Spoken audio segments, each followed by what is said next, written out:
U5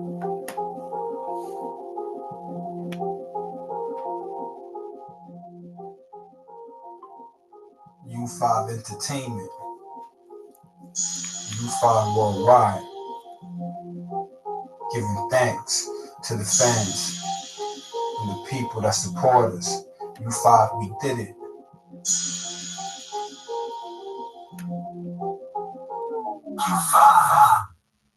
Yeah, we back, everybody. What's up? What's up? What's up? This is Radio U5. You're here on U5 News Flash. You see on your screen who we got today. Oh my goodness, you're in for a treat because we've got none other than Chief 69 and the Hizzy. This is going to be an awesome interview. Been looking forward to this. Chief 69, what's going on? How are you feeling, bro? Hi, how are you? Thank you so much for having me. All right, all right. Well, let me go and lower that down. Chief 69, man. So welcome aboard to U5 News Flash. I've been checking out your vids and seeing your history. And you know what? I think that you and I perhaps should share the secret with America on why we look so young, right? Yeah. I see you rocking the Puerto Rico shirt. So what part of Puerto Rico are you repping? I'm repping the South Bronx, that part. That part of Come on, Puerto Rico. There's no South Bronx in Puerto Rico. NYC. Uh, NYC. yeah, All that part. right, all right. So are you Puerto Rican? I guess I should ask. Yeah, I'm Boricua by So you're blood, Boricua. biologically. All right. But I've never lived on the island and only visited one time. All right, you visited one time. All right, so that's a good segue into this because it's interesting. You know, I'm also born and raised in New York City, just like you. You had mentioned that you were born in Brooklyn, born and raised in Brooklyn, or I was rather born in born in Brooklyn, Brooklyn. raised in mostly the Bronx. After moving to Kissimmee, Florida, we moved back to the NYC boroughs, and I lived in the Bronx the majority of my childhood and adult life. Okay. All right. Well, I tell you what, Kissimmee I'm familiar with because my mom used to live over there in Kissimmee for a bit. And so what part of the island were your folks from? What area in Puerto Rico your folks And from? PR, I had a grandfather who used to live in Old San Juan. He's not alive no more, and I had family, from what I've been told, Uh-huh. that lived in scattered, like in Bayamon, Fajardo. I don't really don't know. All right. All right. But you know that your roots are in Puerto Rico. Yeah. Yeah, that's good. That's good. Well, I guess the first question, and you probably had this question directed to you before, is how'd you come up with the name Chief 69? I mean, were you born in 69? Is that your year of birth? Nah. So I'm a millennial. Okay. I was born in '91 actually. Um, it's a long story, but basically, my dad used to do graph. He used to b-boy and MC, sort of like I was involved in all of the hip hop elements. He did it in the early to mid '70s to maybe like the mid '80s. He was involved with street gangs and hip hop culture, and me knowing that from a early young child, I was always had an interest in visual art, in poetry, and rap, stuff like that. And one day by like middle school, I started like really getting into graph naturally. Me and one of my brothers. One of my brothers did more bombing than me while I was actively in the graph world. He was more of an active bomber, and I was more doing permission walls and making money from it. But long story short, one day I just thought of it, because I saw how people would have the numbers at the end of their graph names, like Stay High 149, Coke Right. 2, all these different people. And one day I just thought of it like Chief 69. I like how that sounds, and I Hmm. ran with it for years. Yeah. So what does chief mean to you? Because it means something different depending on the context or whatnot. I would say for myself, when I hear chief, my military mindset, jumps right in because I served, our wonderful country for a number of years. And I was actually a warrant officer in the army. And when you become a warrant officer two on up, they refer to you as chief. This Oh is wow. the headgear we use as a chief warrant officer in the U.S. Army. So, but chief is something different to you. What do you Yeah. think? What is your representation of chief? So I mean, it's complicated. when I got into hip hop culture, being a Boricua, I always wanted to initially have that interest in my roots of who I am.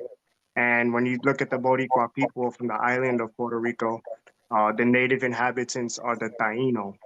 So at one point, I kind of argued between cacique, which is the name of their chiefs, and chief, Uh, but it didn't really mean nothing more than that. It wasn't, it was just thinking of a name that sounded cool, which is like, like what rappers do and graph right. writers. And you need a cool nickname in that world, in that environment. But this Sure. is like many lifetimes ago. Well, it's interesting because I mean, 69 is actually the year I was born. I was born in 1969. So you said you were born in 91, Chief 69. Tell me, what was it like when you first were introduced to hip hop? And I know you had mentioned your dad was involved, with the Yeah. streets and the gangs and that sort of thing.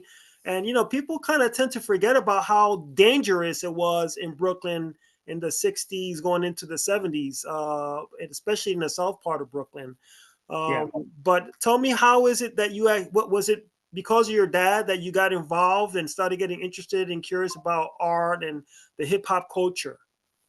So what's interesting is like raising me and my siblings, it was always in the house because he's around your age. And basically we would hear the Big Pun, the Wu Tang in the house. We would hear the Nas, the Jay Z. We would recite rap lyrics to the latest stuff coming out. And I Okay. also remember by the time I moved back to New York City, to the Bronx, when New York, I could say in my generation, for millennials, it's the last version of what the real, raw, grimy, gritty New York that Hmm. people think of nostalgically. That New York doesn't exist no more. New York is different now. But the city still has its issues, but it's the culture is different from borough to borough.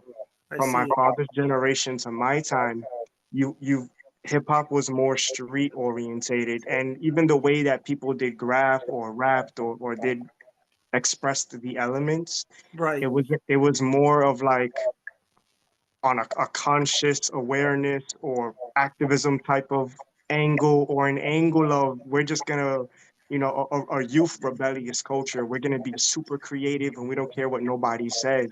And a lot of this is connected to the culture even for Puerto Ricans or New Yorkers from New York City. It's just a Right. part of our culture. You're raised with this, so it only makes sense that I became a walking stereotype.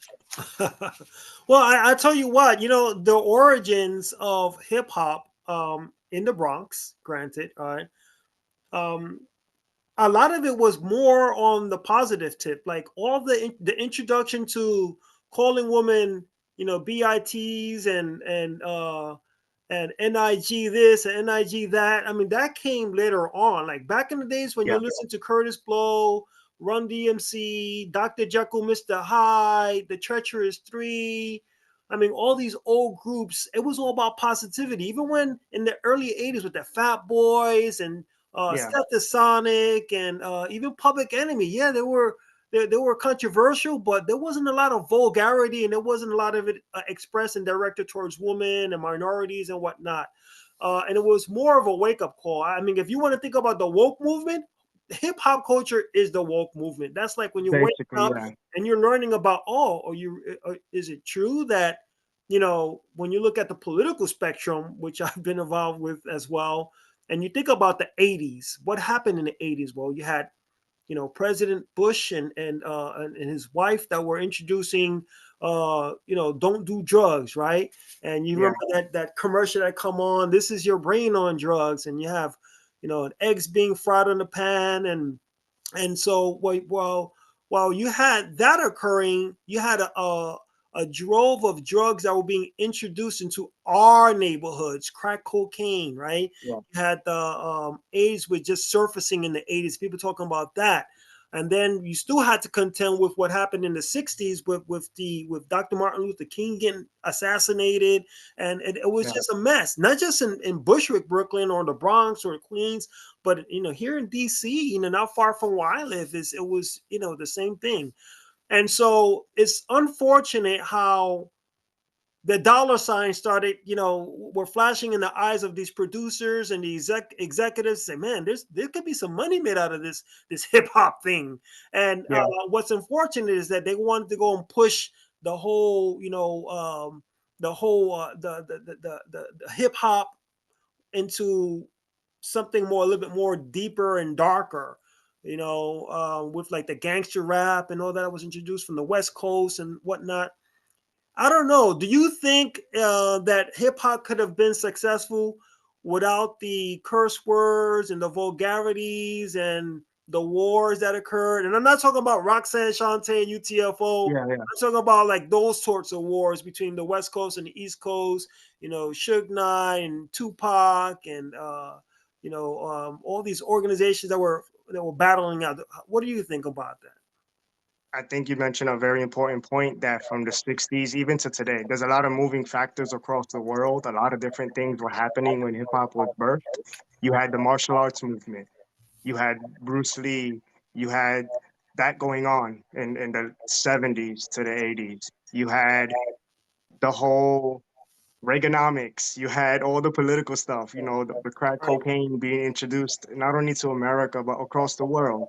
And there's a lot of different theories on that and how black exploitation, prison industrial complex. There's a whole lot of different things that were going on, and what the hip hop generation did, because this was invented by youth. They were like teenagers or young adults or even younger, and it came out of the street gangs, but while all this stuff was happening, so it was there from the beginning. And this is why in the culture you've always had a lot of different views on different things. Like the earliest rappers used to DJ at the same time. They used to go to the parties. Of the earliest b-boys they were hanging out with stick up kids, or they were stick up kids. Yeah. Even the early graffiti writers, not a lot of graffiti writers were even into hip hop. Some of them were into rock and stuff, because you have different generations at the Right. same time. And of It's course, really interesting. and For we had our own me, capabilities. Some people can do artwork, but they couldn't rap, or maybe they can get yeah, involved with turntablism, which is another element of hip hop. Now, yeah, my understanding, there were just about 5 elements of hip hop. Now you're hearing 9, 10, 12. I disagree with these people extending what hip hop is. We need to go yeah, and keep it for what it was when we started graffiti. I believe it was the first element of hip hop was graffiti. And then yeah. you have the beatboxing, you have the turntablism, you had the break dancing, and you had the rapping.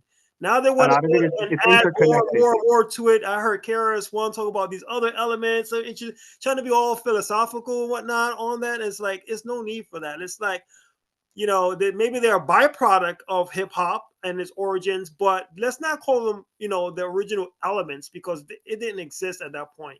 It had the five Yeah. true elements of hip hop. So you got involved. Which part of hip hop did you get involved with first? The first was graph. Was I've been graph. a writer since I initially fell in love with the culture, and then rap, and then b-boying, and then even some the educational aspect, because I was a freelance teaching artist all across New York City. I used to teach about the culture of hip hop. I used to do lectures even in universities, high schools, public schools. We would do hip hop presentations. Me and my b-boy crew. We would Right. go to schools, have auditoriums filled. We would even be paid for it too. What I did, which was smart at that time, even though for me looking at it back in retrospect, because I'm not in that world no more, I don't endorse it. But what I did that was smart as a young person was I made money from it. At least I used it to my advantage, instead of being taken advantage of. Well, that's the thing. So you've got graffiti artists that are out there, vandals that are out there tagging and spraying wherever they could, trains, buses, cars, anything that moves, anything that's not moving, they don't care. They're gonna tag it. They're gonna have their name Yeah, on there, and they would never do like a permission wall. Like if I were to invite them over here, to Virginia to do some artwork, and it's not, illegal, whatnot, they don't want no part of it. They're like, no, graffiti Yeah. artists, we doing things this way. That's not. Those are artists. We're graffiti artists. We're taggers. And so like they've got There's that writers line right on there in both the sides. sand. Yeah, they've got that line right there in the sand and said, nah, rated. That ain't me. That might be you, but it ain't Yeah. me. Whatnot. But to each his own. You've got other people like Banksy. You've got other artists all around the UK. You see what's going on now with people using scaffolds going down the sides of buildings and doing Yeah. artwork and tagging and piecing. It's like it's getting outlandish, and that brings me to the question as far as hip hop and how it's evolving. Do you think that it's evolving in the right direction? So I became a Christian actually, and I came out of hip hop culture around 2018. I got saved in 2016 from seeing demons for like a week, and I was not looking for Jesus. I was not trying to be a Christian. I just wanted to live my best hip hop life, and God interrupted my life. And then a year and a half later, I had demons casted out of me connected to hip hop culture. I had to dance demons out that came in through b-boying, that came in through graffiti and through Zulu and the whole hip hop affiliations that I had. So when I had that experience, I renounced and denounced graffiti. I totally walked away from it. It wasn't until like 3 or 4 years later, after that, that I decided I can do art again, just out of a hobby, you know. Right. Um, so me looking back now in retrospect, it's a really important question because 10 years ago I would have told you I'm all about the original elements, the culture, peace, Right. love, unity, having fun. It's not hurting nobody. It's being creative. But my answer now would be that at the root, spiritually, hip hop as a culture, every single element, it's against God.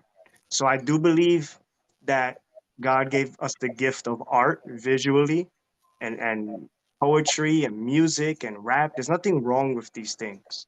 These things have intrinsic value. You can make a living from it. You should be able to express it and you should be able to do it in a respectful way. Um, but I don't believe that the culture that it was good at one point and then Right. it became bad. That's what I used to believe.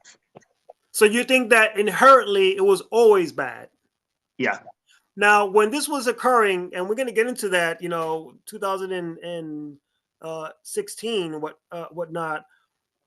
Did you feel like you were being trying to be pulled back into that environment or that mindset, as far as like the call of the streets? Because look, Definitely. I lived that life. I lived the '80s in Bushwick, Brooklyn, and it was crazy. Yeah. It was everything I had to contend with. But when I joined the military, I was forced to go and change, right? They break you down and they build you right back up. All right. But Yeah. you always have in the back of your mind that, rated U5 was still in the back of my mind. It's like, and if you was needed and I had to snap my fingers and be that person, I could do that. I'd be like, all right, now you're talking to rated. And that's a totally different character, different language he'd used. Different characteristics, whatnot. And so Yeah. do you feel like you were kind of like being pulled left and right between the two? And did you have that Well, yeah. internal battle that's going on within you? More than internal, it was spiritual. It was external as well because once I became Christian, I had certain opportunities that I had to decide. I was in a fork in a road because I had just recorded a song with Grandmaster Caz called Bronx Cheer. I recorded a song with Divine RBG. Um, with Tragedy Gaddafi from Queensbridge. I had a potential opportunity to actually potentially blow up with the rap thing.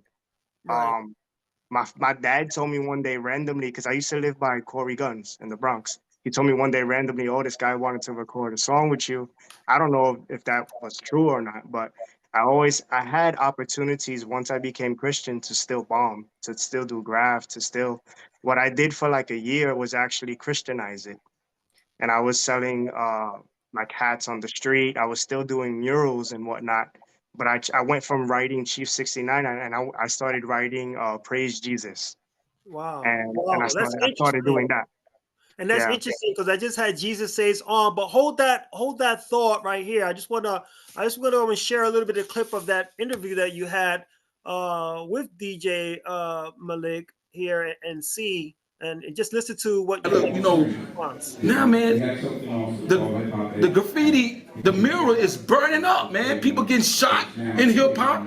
They calling that hip hop. We know we call it recording artists pretending. So what is your thought process, you know, as the generation that we have to take over, ban them, started, which originally supposed to stop gang issue, originally supposed to brought peace, love, unity, and having fun. So come on, what's the solution, man? What's the solution you can give on this? The solution is what we had in what we call the golden era of hip hop. In the golden era of hip hop, yes, you still had the MCs talking about the street lifestyle because that is a reality. You cannot act like that does not exist. Right, that's right. However, you have to show diversity. Right now on the radio, because it's owned by Channel One and Radio One and Viacom television, the frequencies that were that are more accessible, Right. unfortunately, don't have diverse topics in their music. This is not only in hip hop. This Right. is in rock. This is in pop. This is in so-called R&B, which is a damn shame. I like that so-called.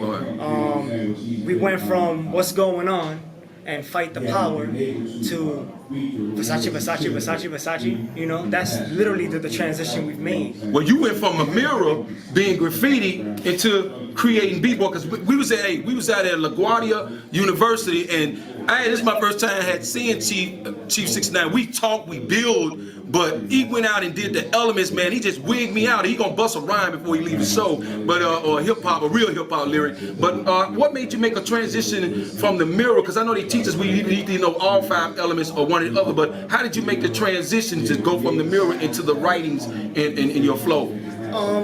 Well, it's all connected, of course. By the time I got to high school, I started b-boying, seeing kids do it after school. They were reluctant to teach me at first, but I said, I need to learn this. That's a New York thing. Dance created by my people. You know?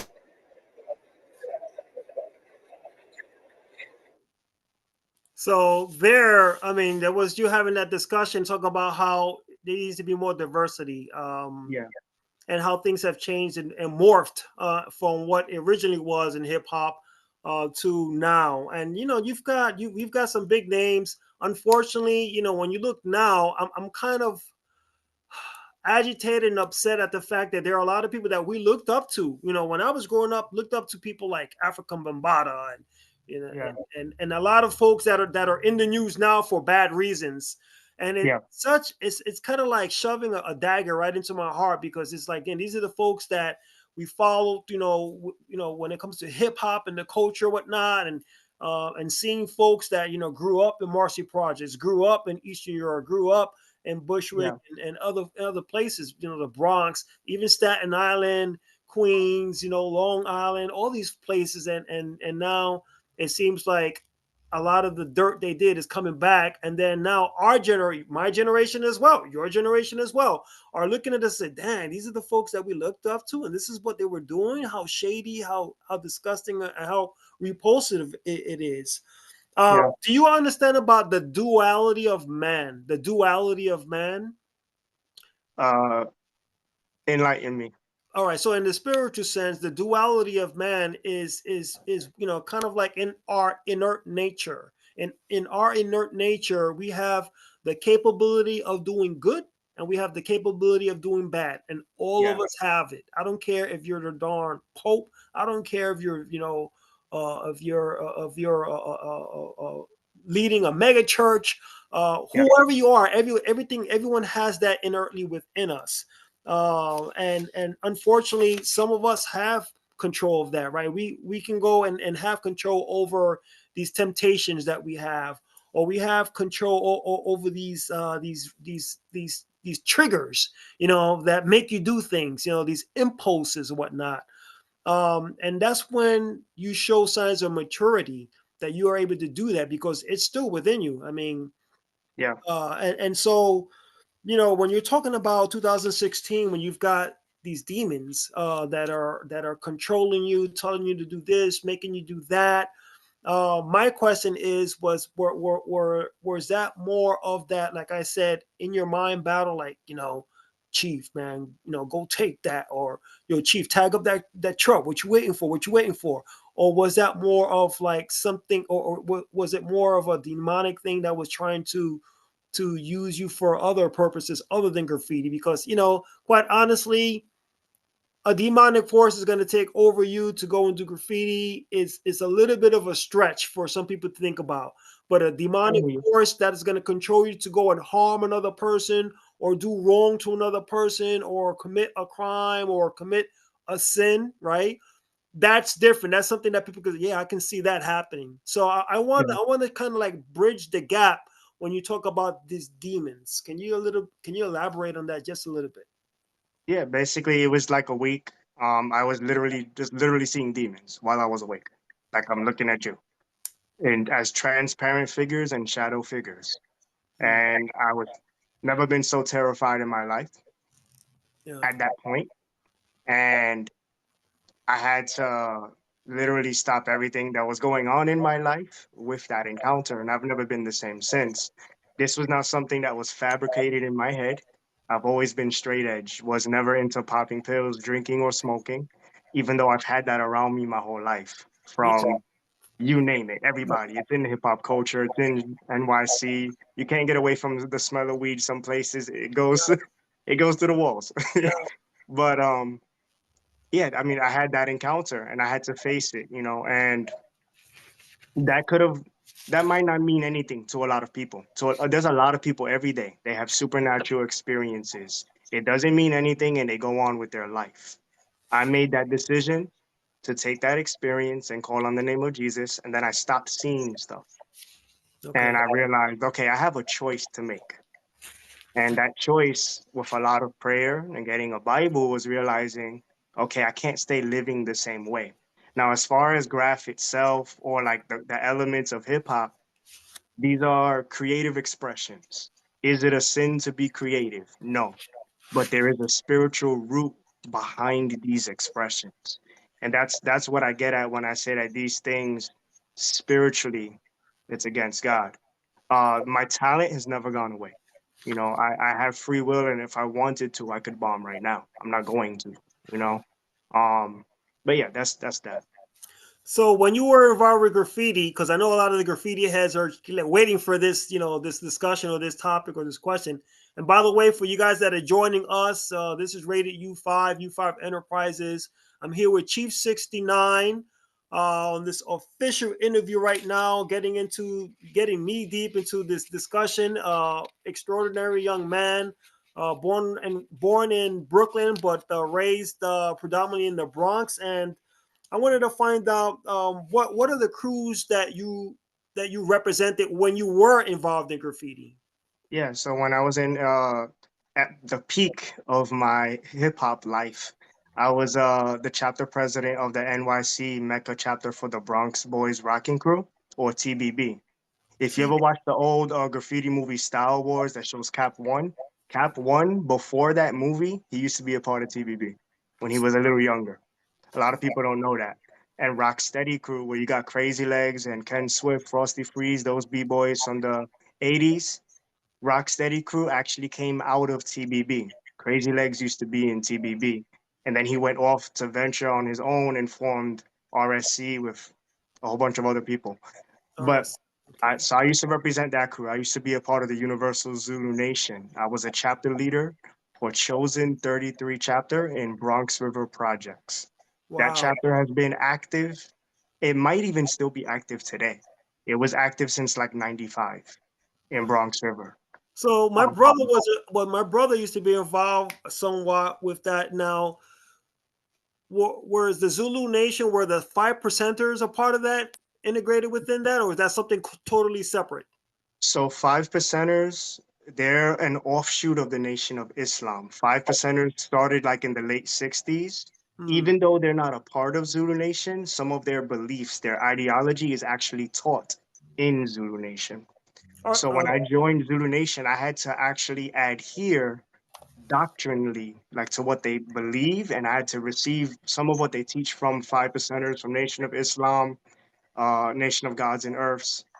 a whole bunch of other different movements, like Dr. York and the Nuwabian. Some of their beliefs are taught as well. Dr. York. Now he was Muslim, Dr. Dr. York.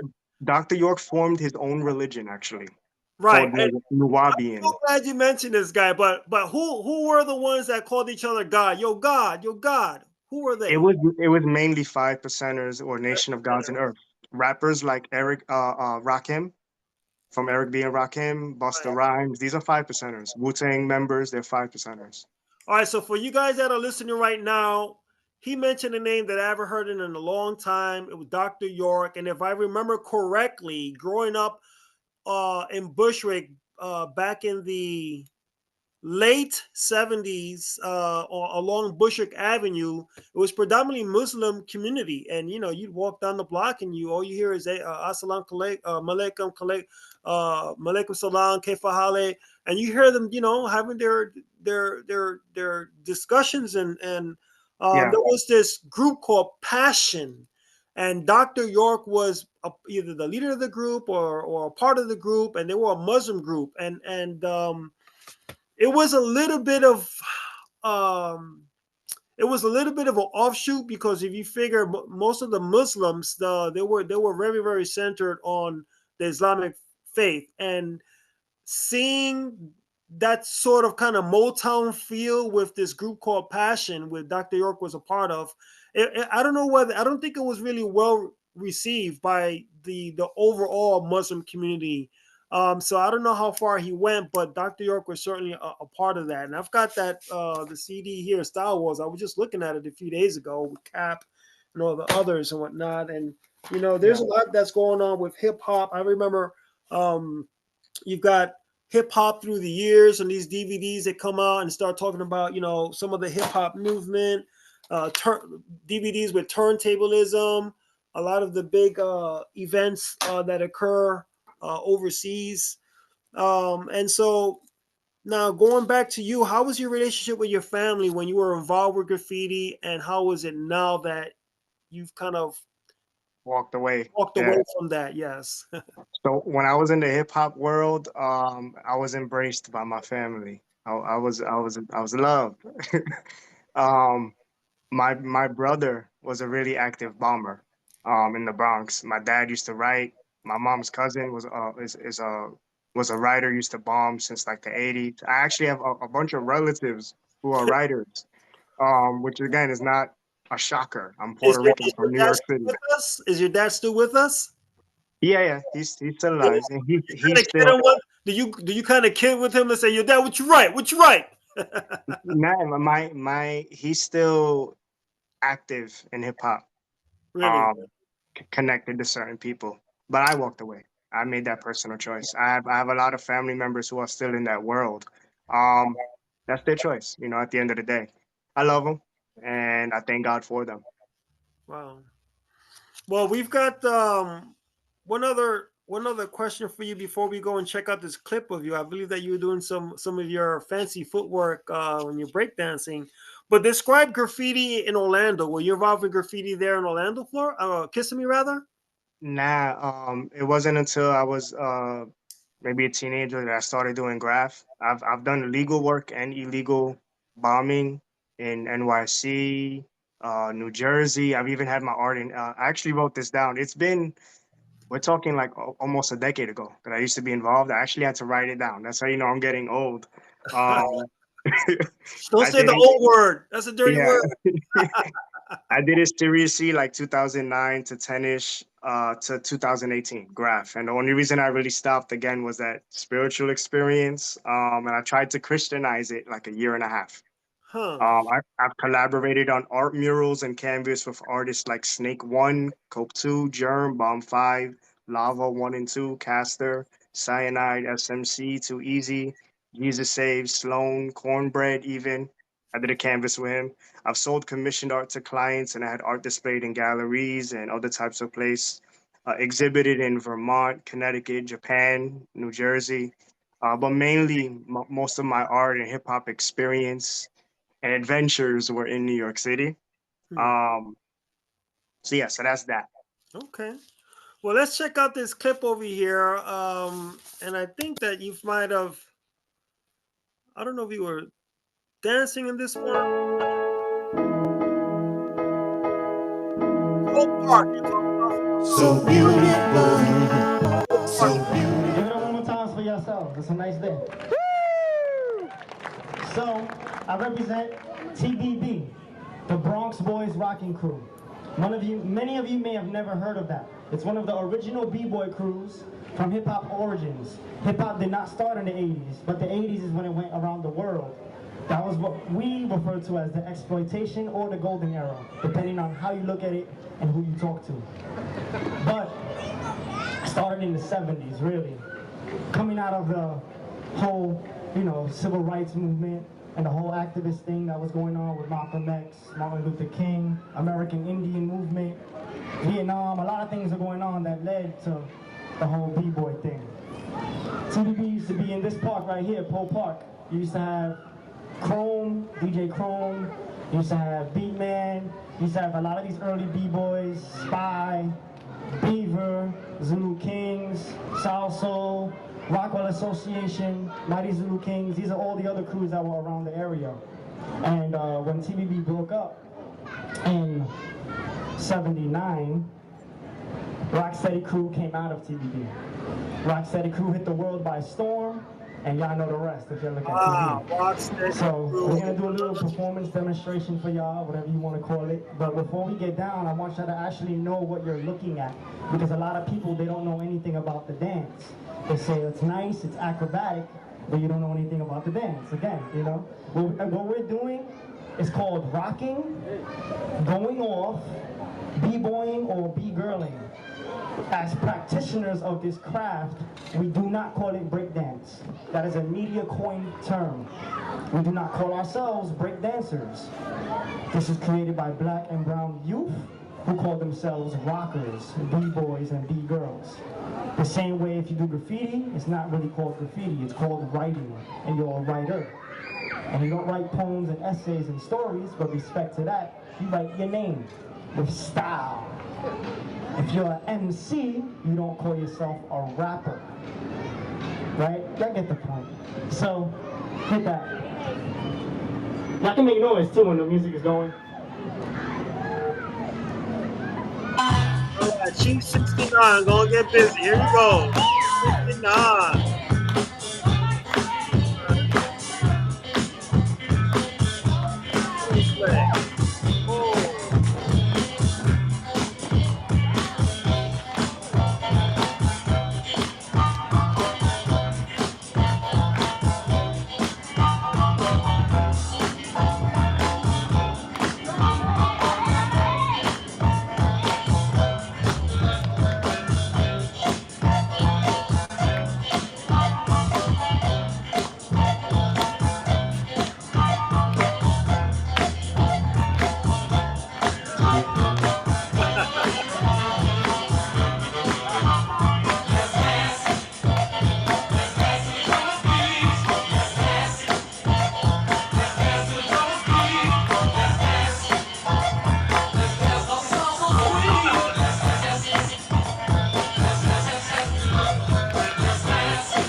Well, I tell you what, can you still do those moves, man? I could do some of them if I wanted to, but moly. I might not get up. Goodness gracious, man. I'm thinking like you do all those moves, man. When you're done, you probably popping some Tylenol or something. Yeah. So that was a huge movement. I remember back in the days grabbing those, cardboard or linoleum rolled up and walking through the neighborhoods, battling other folks all around in the neighborhoods. And I thought it was so fantastic, this movement, and Yeah. and there's some outrageous feats that are occurring in that sort of style of not breakdancing like you say, but rocking and whatnot. What about up rock? And shout out to my boy Ray Casanova out there, one of the pioneers of up rocking. But have you ever been involved with the up rock as well, or is that part of it? Yeah, so like in my later years of b-boying, maybe like, because I stopped at like 2016, maybe from like 2000, I want to say like 2004 or 3 to 2016, I was up rocking as well. Rocking, yeah. Which is a dance that preceded. It came out before b-boying, and Right. that really was initially from the gangs in New York City, Brooklyn, and the Bronx. Had mainly, historically, had up rocking, but they had different styles of doing it. Some Mm. people were Latino and they were mixing like Latin hustle moves with or salsa dance moves with the party rocking moves, and then other people who may not notice, when you used to join a gang back then, sort of like now, you would get beat up to join the gang, like to join a Bloods or Crips. They would Apache do line. something that was called an Apache Apache line, which is a line of people you had to walk through. They would hit you with stuff, and you had to survive that. And if you did, you joined the gang. line. Right. And so when they do this dance move or this form of dance called uprocking, it's a dance where they're like hitting the people on the Apache line. Right. Oh, And they're it's sort of like b-boying. You dance to the break beat part of a song, the part of the song where you hear the percussion more. That's where the b-boy would go down. But up rocking, it was mainly to funk music hmm. and that type of sound. Because you're talking late 60s. James Brown, for example. You know, and again, there's a spiritual aspect, believe it or not, behind all that. Because You James know, Brown, Bootsy Collins, all those groups that we love, when right. we do those dance forms, they was getting high in the studio and recording the music while under the influence. So there's a different spirit Mm. driving even how the music is being made. It's Yeah. no different than a rapper saying lyrics that get you all agitated and provoked to do a drive-by. If Hmm. you ever hear gang members they go do drive-bys. They're playing music to amp them up to do the crime. Right. It's spiritual. You remember the movie The Warriors? Yeah. Yeah, The Warriors. That was a big movie as well. So tell me about and B boys. I mean, is that still a thing, B boys, or has that terminology been excluded? Is not used? It's still a thing. It's worldwide. They've had battles for years. There's people who make a living right now, believe it or not, being a b-boy, and they're like in their 30s, in their 40s, in their 50s. Some of them teach at schools and they do what I was doing, a lot of freelance teaching work. They'll do lectures, they'll go across the world, they'll battle for cash prizes. Uh, they'll also feature in commercials, music videos, and they'll make a little money doing that. Um, the same way that there's some graph writers who make money by just doing murals, or there's some MCs who make money by selling music, and then there's other people who they're more underground, they're more raw. They don't care about the b-boy battles, but they do the dance form. They don't care about commission murals. They just want to bomb. They don't Right. care about recording songs. They just got bars and they Right. know how to spit. If you put a beat on, they'll freestyle and they'll be lyrical. Yeah, once in a while, I still come across videos of beatboxers, and people think that's died out. It hasn't died out, man. There's people that's really, really good. I mean, Yeah, back when we were growing up, we grew up with Dougie Fresh, Bismarcky, and also folks like the Fat Boys as well. But now there's a lot of folks out there that are still carrying that element of hip hop, and that's kind of neat to hear. Well, any scary or alarming times when you were writing graffiti? What's the scariest story that, like, when it happened, you was like, man, that could have been the end right there, or that was a maybe a fight or a scuffle, or maybe some mishap. Any scary yeah. moments with graffiti? I mean, for me, I've by the grace of God, God kept me from getting into crazy circumstances, bombing. I've heard of stories of people being pushed off roofs, um, people getting into accidents and falling from heaven spots and different things. Nothing like that ever happened to me, except just the adrenaline rush of, maybe the cops are gonna catch me. I was actually only arrested one time for Hmm. graph when I did graph, and it actually wasn't. I actually thought I was doing a permission spot and then the Oh, boys pulled up and I got arrested. So it was over confusion. But when I was in that world, I had fun bombing. I used to enjoy the adrenaline rush. I used to enjoy as much as going to do a paid mural because you want to see what can I get done. One time I was in I think Harlem. I don't even know the name of the park anymore. It was some random park I went to for a music video We had 2 minutes, and we did this guy's graph name for his music video. I did stuff like that, like without even thinking, looking back. I could have lost my freedom over stupid stuff, but at the same time, it made me a part of who I am today. I've had a lot of interesting experiences. Well, I know you don't have any children. Are you married or were you married? I am married. I've been married right now 5 years, and it's the one of the greatest gifts in my life next to salvation in Christ. Congratulations. Yeah. And it takes work, and it's a blessing, and that's more valuable than the accolades I have from my past or anything, because a wife is a gift from God to Yeah. make the man the person he's supposed to be. Yeah, they said that when it comes to marriage, marriage is about each of you, giving 60% from him, 60% from her, and then it winds up being 50-50 when it's all said and done. And there should be no one above or below each other. You guys should be just equals. And so yeah, congrats, 5 years. That's tremendous. Hopefully you have many, many more. And how does she feel about your past and involvement with graffiti and with hip hop? And is she fine with it? Is she kind of like, honey, you need to stop that, or man, that's cool, I can dig that? Yeah. Or what's her take on hip hop? She doesn't come from that world. She was born in Madagascar, raised mostly in France. Raised as a Christian girl, so she's known the Lord her whole life. Whereas me, I'm like the prodigal son. I went out, wasted my substance, came back, and then God is my father, gives me a ring, puts a coat on me, and says I'm his. It's a very different dynamic. I don't come from the church. I don't come from Christianity, and then Hmm. I'm in that world now. What's beautiful is my wife is actually a worship artist. She's very talented. And I'm the visual artist. I can't sing for nothing, but yeah, Now, for you folks that don't know, Madagascar is an island off the coast of which side of Africa? The left or right? I believe it's the right. Is it? you're right. Yeah, And most, maybe the kids, but now they probably think, oh, Madagascar. I remember the cartoon, the movie, whatnot. But Madagascar is a pretty interesting island. I lived in a couple countries in Africa, Zimbabwe and Rwanda, and traveled extensively throughout Africa.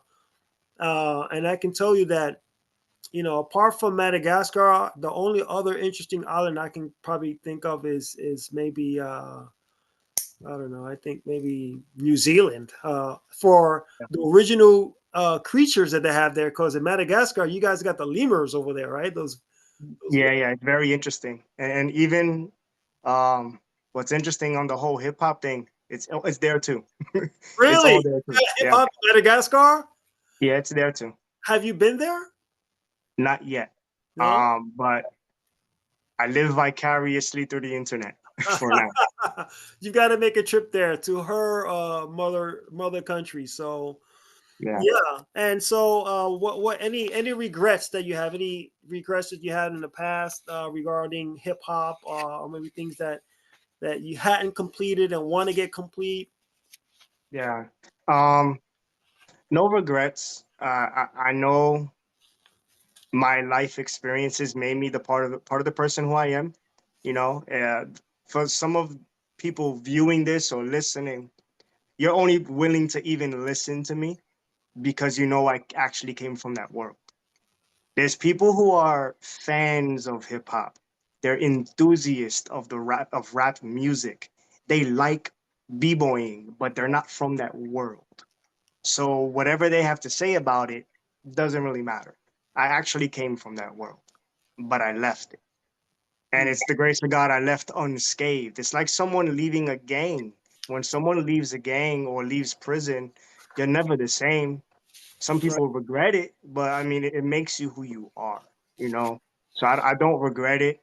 Sometimes I wish I got saved earlier, but I think if I didn't experience those things, I wouldn't be able to even preach about certain things. So God uses all things.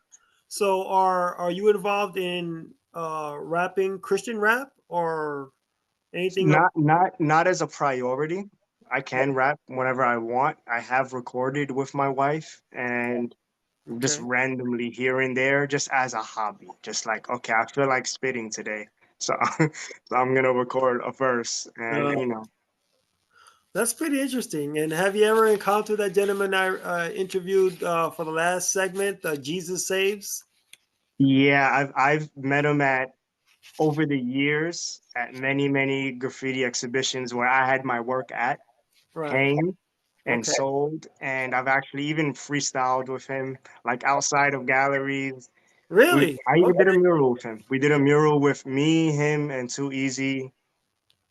I forget the name of the place. It was in Brooklyn. It was for like a graph store. That store might not even be around no more. It might be Scrapyard or something like that. One of those stores that there's this I wanted to ask you, when you're out there promoting hip hop, you ever heard of this organization or this building in Manhattan called The Door? The Yes, Door.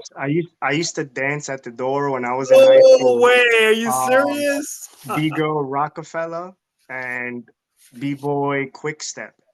I don't Hmm. know if they still do it, but years ago they used to teach their b-boying for free to Yeah. anyone who came in.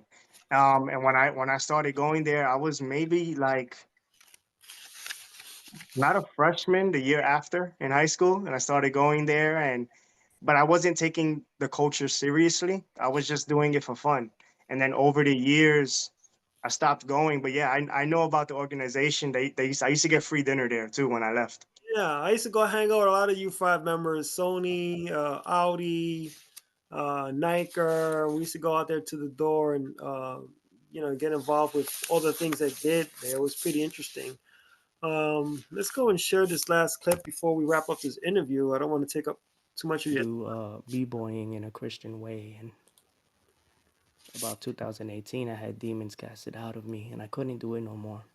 The videos you're about to see are just random videos that people still have saved on Instagram 7.5 years later, and it shows you visually I was about that life. I was that guy. And I don't look at it with nostalgia. I look at it with remorse. And so should you. You shouldn't look at it and be like, Don't give a damn hip hop is cool, because it's not. It's demonic. And when I say hip hop is demonic, we're talking about the culture. We're not just talking about rap music, because rap can be Christian and it can be done right. However, Christian rap does not replace worship and praise, which is more than music, it's a lifestyle. We have many teachings on this. We have a playlist on our YouTube channel called Hip Hop Exposed, with some of our content and the content of other believers that is available on the internet, teachings and sermons and more that can help you to understand that hip hop is demonic. And I share this video to show you I was authentically involved in the culture. I was not someone speaking from the outside. I was not simply someone who was an enthusiast or a fan of hip hop culture. Watch these videos. I used to dance. I praise dance now as the Lord leads me, but I was so pridefully involved in this dance. This dance was all about the next move or trick that I could learn.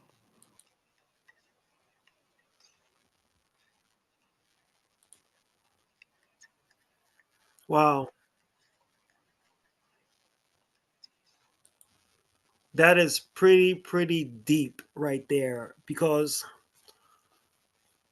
number one, you grew up around it because of your dad, people around you.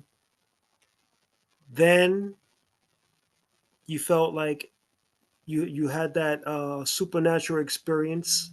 Fortunately, you were able to escape that, rebuild your life as you have, and shared a lot of really personal, deep, not only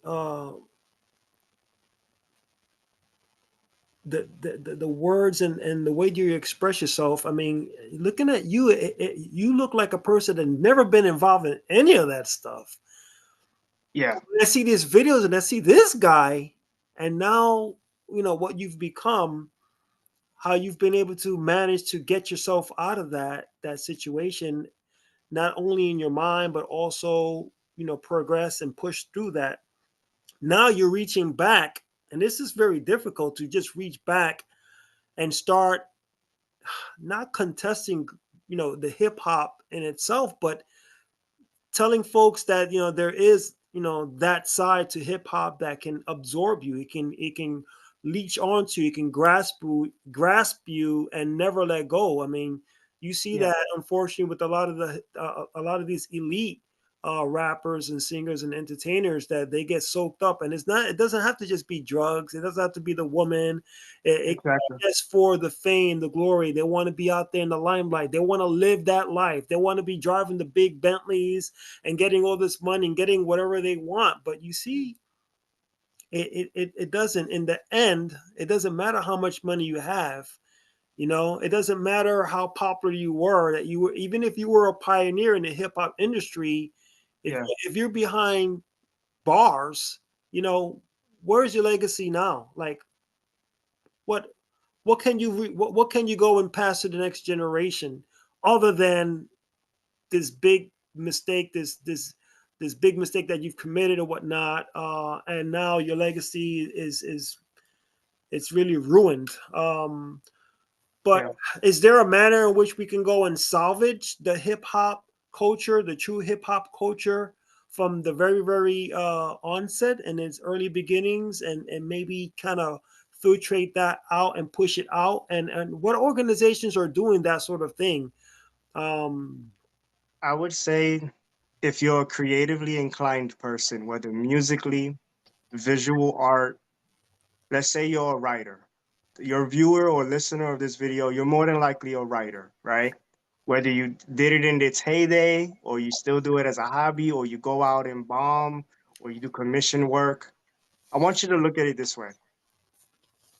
All you care about is your name being everywhere, or writing letters in different fonts. That's how I used to look at graph as that. Like, it was different fonts. Like when you go to Microsoft Word and you look right. type up, to me that's graph. You're who has the most fonts, who has their name the most places, the most ups, who's all city, all world, all country.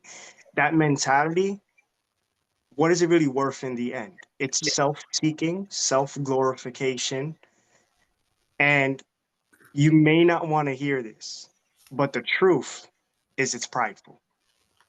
Hmm. Well, I mean, everyone wants to leave their legacy. Everyone wants to leave their mark. And that just goes back into our true nature, right? Because we were Yeah. created. I believe that we were created, right? And so all that has already been intertwined and ingrained within us, like, to go and Yeah. populate so that we can continue having, our children and carry on, generations thereafter. And so when the internet came out in the 90s, I thought to myself, wow, we lost Sony and Slick, man. We lost our brothers. Like, what is it that Jay Torres can do? What can Rated U5 do to go and carry that name forward indefinitely? And then the information age came, with the internet and all that. And I saw that perhaps this is a way to do that, and it's not to thump my chest, it's to go and just simply incorporate remembrance, because most of us can't even name our great great grandfathers, or our great great great Yeah. uncles or whatnot. We don't know who they were, but here's an opportunity for them to not just be remembered, but people can go back and reach into the archives or scour the internet and learn more about our true history. And when it comes to not just the histories of hip hop, let's go beyond that. Let's go and find out the origins of man, like the true, sincere, no shit, this is what really happened. And it's really incredible that what's occurring now in this day and age, where we're finding lost civilizations that people kind of like looked at you like sideways, like lost civilizations, and all these different things that we're finding out with the technology that we have now, and Yeah. and the savviness that we possess now.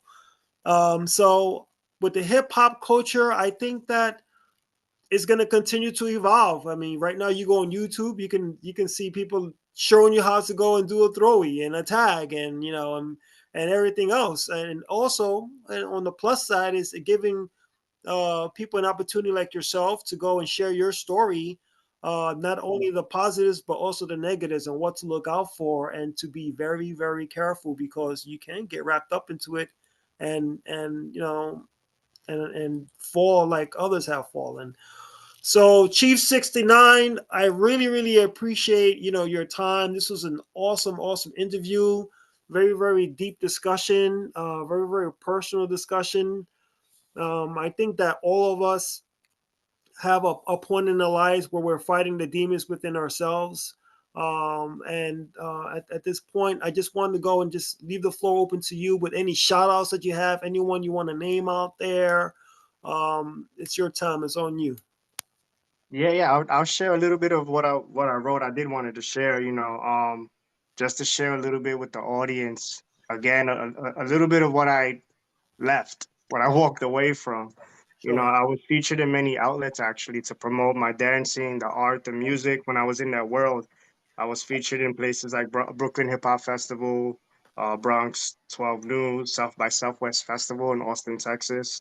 I was in the New York Times. I was in Bronx Times.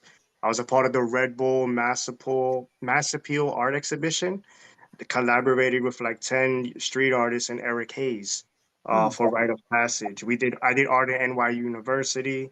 I danced on stage actually with Curtis Blow, Cuban Link, Dead Prez, Rebel Diaz, even did guest speaking and teaching and presentations on hip hop culture in all boroughs of NYC. Wow. I worked with the Queens Library with Ralph McDaniels from Video Music Box. I did that like the last year that I was in hip hop. Um, and I don't share that, to be like, look at me. I'm sharing that again just to emphasize I was heavily involved in that world. I ate, breathed, slept, woke up. Everything was hip hop. Right. Everything was how can I go do graph today? How can I go b-boy today? What can I rap about today? Who can I pay to be on a song? What like I was always scheming and plotting, and it was never enough. It was never enough. No matter what graph stuff I did, I wanted to do more. No matter how much I went to go dance, it wasn't enough. I would dance sometimes 4 to 7 hours a day, um, throughout the day, randomly. I would again. It was an addiction, an unhealthy addiction, spiritually, mentally, emotionally. And again, I don't want anyone watching this to feel like you're being condemned by this Christian guy randomly, because you're not. The fact is that God loves you. Um, whether you feel like you have artistic ability or not. I know a Right. lot of graph writers don't hear this, but God loves you. Jesus loves you. He wants you to serve him. That's the greatest message that I could share because it trumps the message of graph. The message of graph is you writing your name, you writing your crew names. That's not gonna last in eternity. The Bible says God is gonna destroy this world. So I think his message is trumping your graph ups. Right. None of this is gonna exist. But I do agree with you that like your podcast and many history books, even the Bible, we should tell the good, bad, and the ugly. We shouldn't hide history. We shouldn't hide what really happened. Right. Like, I love it when the government releases CIA files, like they recently did with JFK. Tell us the truth.